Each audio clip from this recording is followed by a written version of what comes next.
প্রথমে মিলেছিল বাঘের পায়ের ছাপ, এবার প্রকৃত বাঘের দেখা মিলল পাথর প্রতিমা এলাকায়। বাঘের গর্জন শুনতেই বন দপ্তরের কর্মীরা বাঘ ধরার জন্য তৎপরতা নেয়।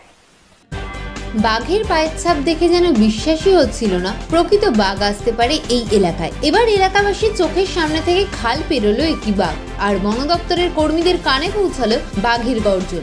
আর তারপরেই বাঘ তাড়ানোর তোড়জোড় শুরু করলো বন দপ্তর। এই প্রচন্ড ঠান্ডার মধ্যে সারা রাত্রি নদীর বাঁধে বন দপ্তরের কর্মীদের সঙ্গে এলাকার মানুষেরাও পাহারায় ছিলেন। আজ সকাল থেকে শুরু হয়েছে নদীর পাশের জঙ্গল জাল দিয়ে ঘেরার কাজ। উল্লেখ্য, 2 মাস ধরে বাঘের আতঙ্ক চলছে পাথর প্রতিমা এলাকায়। কখনো শ্রীধরনগর, কখনো সীতারামপুর, ইন্দ্রপুর, রাখালপুর আর উপেন্দ্রনগর এলাকায় বাঘের পায়ের ছাপ দেখা যাচ্ছিল। বন দপ্তরের কর্মীরা গত 2 মাস ধরে ঘর ছেড়ে জঙ্গলে নৌকায় বসবাস শুরু করেছে।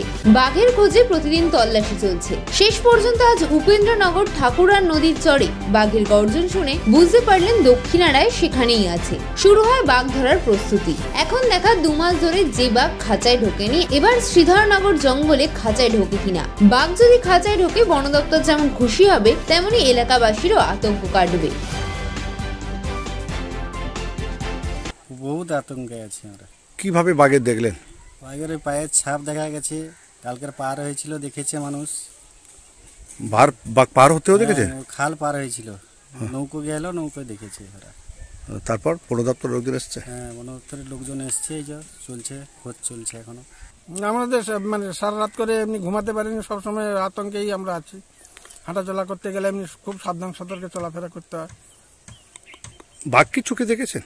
না, বাঘের দেখিনি, কিন্তু পায়ের থাবাটা বা অনেক জায়গায় এমনি মানে বেড় বাড় করে এমনি ঘুরে মানে থাবা পড়েছে, সেরকম ধরনের দেখে ঝরা পেরিয়েছে। বন দপ্তর কি এসছে? বন দপ্তর এসছে, তারা তল্লাশি করছে। আজকের প্রায় দুর্গাপূজা থেকে যা বাঘ এসছে, সেই বাঘের আতঙ্কে আমরা এলাকাবাসী সমেত ফরেস্টেও নাজেহাল হচ্ছে। সেক্ষেত্রে কোনো প্রকারে ওকে ধরা বা কোনো প্রকারে খাঁচায়ও ধরা যায়নি।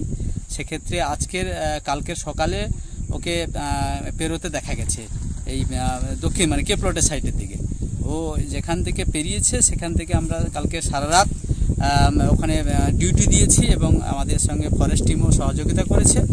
সেক্ষেত্রে আমরা সকাল 9টা থেকে যা সার্চিং শুরু করেছি, জঙ্গলে থেকে ওর যেখান থেকে পেরিয়েছে সেখান থেকে সার্চিং করে করে পুরো আমরা একদমে 3 কিলোমিটার এসে একদমে কেপলটের একদম কর্নাটে, এয়ারপোর্টের শেষ প্রান্তে কেপলটের কর্নাটে এইখানে ওর একটা আওয়াজ পেয়েছি।